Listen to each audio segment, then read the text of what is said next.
بڑی معذرت کے ساتھ ایک تو یہ ہے کہ جو اسد نے بتایا نا پورا سنہری ہم نہیں بتا رہے، میرپور کی صورتحال بھی ہمیں پتہ ہے لیکن ہم بھی احتیاط سے چوئی صاحب یہ بہت زبردست ہے، لیکن بلاول بھٹو کے میں کردار کے اوپر آپ کا کومنٹ چاہ رہا ہوں کہ مولانا سے جو وعدے مرادے کر کے اور اس وقت میں حکومت کو جس جگہ پر لا کر کھڑا کر دیا، انتہا درجے کا نالائق ثابت ہوا ہے، اور اس کی تصویر جو بنائی جاتی ہے وہ کس جگہ پہ بنائی جاتی ہے، آپ کیا کہتے ہیں اس کے اوپر؟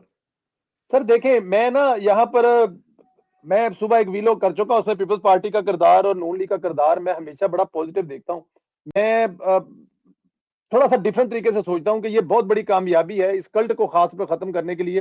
ایک جو اہم چیز ہے وہ اس ملک کی معیشت ہے، اور وہ تب تک ٹھیک نہیں ہو سکتی جب یہ دو بڑی جماعتیں ایک پلیٹ فارم پہ نہ ہو. میں مولانا صاحب کے بارے میں بات کروں تو مولانا صاحب کے بارے میں بڑا پوزیٹو ہوں، لیکن کسی جگہ پہ جا کے مولانا صاحب جو ہے نا وہ بھی کمال کر جاتے ہیں. اب یہ جو جس مسئلے پہ مولانا صاحب کھڑے ہوئے ہیں نا، یہ مسئلہ ایکچولی مولانا صاحب کا ہے ہی نہیں.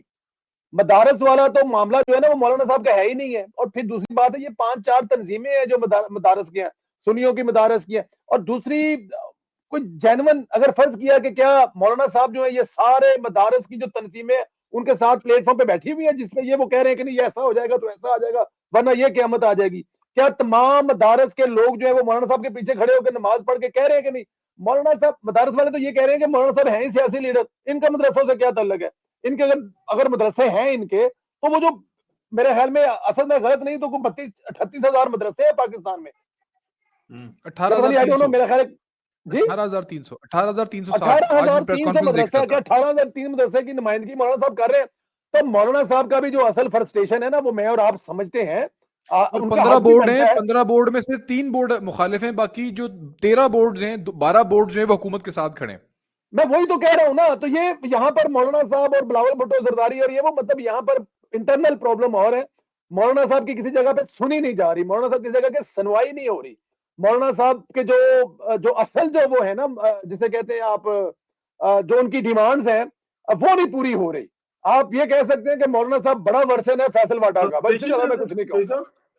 مولانا صاحب کی ہاں جی فرسٹریشن ہے، بہت زیادہ غصہ ہے ان کو، کسی اندر کوئی ایسا معاملہ ان کو فیوچر نہیں نظر آ رہا اپنا.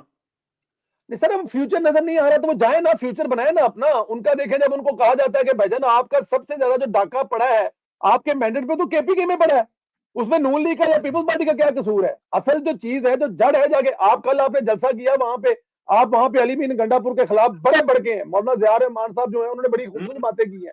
تو وہ یہ اصل کام تو یہ ہے نا جو کرنے والا ہے.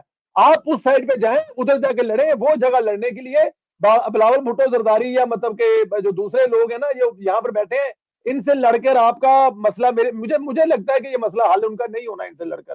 اچھا جی ہمیں راجہ صاحب نے جوائن کر لیا ہے کسی جگہ سے، پتہ نہیں کسی دی ٹوپی پائے کھلوتے نے، پتہ نہیں اپنی ٹوپی نے ٹوپی لا دی تھی راجہ صاحب نے.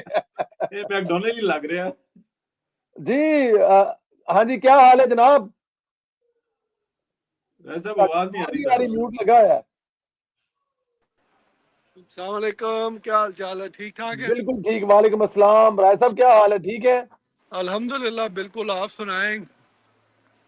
رائے صاحب اب ہم لوگ تقریباً پروگرام کے اینڈ میں پہنچ چکے ہیں. آپ کو گھنٹہ کے پہلے کال کی تھی ذرا جلدی آ جائے تھی، لیٹ بابا ہو گئے ہو. جی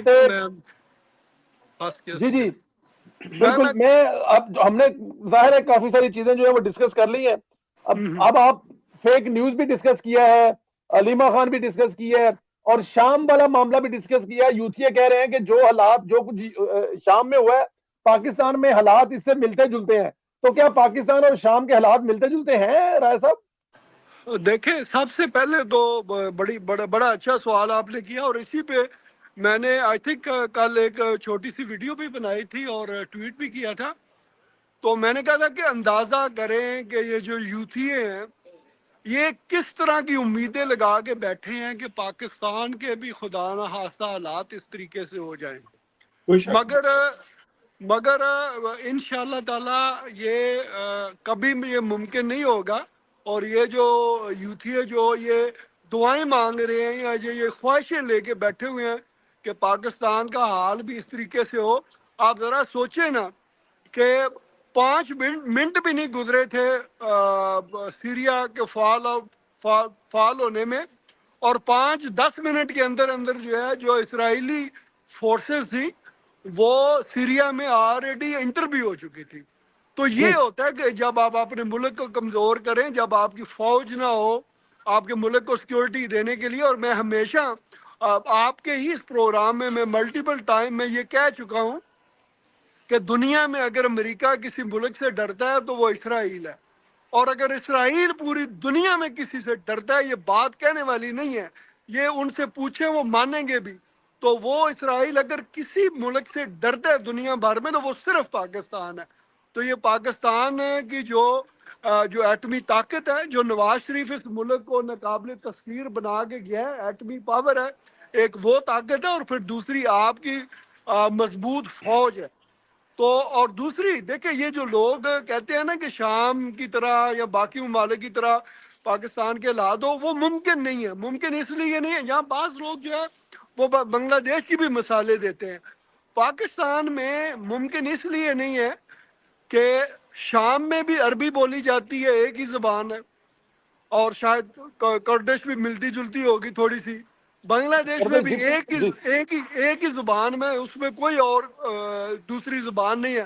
مگر پاکستان کا جو پلس پوائنٹ ہے کہ یہاں پہ ہر خطہ اس کا ایک اپنا مزاج ہے, اپنا کلچر ہے, اپنی زبان ہے, اپنا طریقہ کار ہے. اس پاکستان میں اس طرح کی طریقے کبھی کامیاب نہیں ہو سکتی. اور یہ لوگ جو امیدیں لگا کے بیٹھے ہیں, یہ پہلے بھی انہوں نے منہ کی کھائی ہے اور آئندہ بھی انشاءاللہ تعالی منہ کی کھائیں گے. مگر یہ ہمیں ضرور سوچنا چاہیے پاکستانیوں کو کہ یہ کیسی ملک دشمن پارٹی ہے کہ جو صرف اس امید پہ یہ جو ہے نا وہ جشن منا رہے ہیں کہ پاکستان کا کب یہ جو ہے نا وہ حال ہوگا. تو انشاءاللہ وہ ناکام ہی ہوں گے. ناکام ہی ہو گئے. چلے چلتے چلتے ہم لوگ آخری سیگمنٹ لے رہے تھے. مریم بی بی جو ہیں وہ دورہ